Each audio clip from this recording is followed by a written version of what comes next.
कि यासिर भाई बहुत अच्छा लगता है अगर आप लोग आपसे पूछें कि सर मैं क्या करूं, मैं क्या कर सकता हूं। और हम फर्ज समझते हैं बताना, चाहे आप हमें ना फर्ज पता समझते हो। हैं बताना, हम फर्ज समझते हैं इसको बताना, क्योंकि लेकिन हम ये कहना नहीं हमें अच्छा लगता कि तू वो खुद क्यों नहीं तुझे समझ लग रही, हम उसको इनेबल क्यों नहीं कर रहे, हम उसको ऐसे सर्कमस्टांसिस में क्यों नहीं लेके जाते कि उसका खुद दिमाग चल जाए कि वो क्या करे। मेरा इत्तेफाक हुआ पिछले दिनों एक दोस्त के पास जाने का। तो एक नौजवान उनके पास आया और मैं मेरी मौजूदगी में ही वो आया, और उसने आते ही कहा कि सर मैं किसी की रेफरेंस से मैं क्या करूं। तो उन्होंने कहा भाई आप कुछ भी नहीं करें, आप अभी जो है 3-4 महीने घूमे फिरें।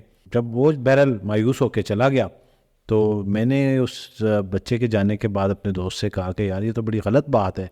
तो उन्होंने बड़ी अच्छी बात कही, और उसके बाद मेरा भी एक कॉन्सेप्ट क्लियर हुआ। उन्होंने कहा कि अगर कोई शख्स आपके पास आए और वो आपसे आके कहे मैं क्या करूं, तो इसका कोई जवाब नहीं।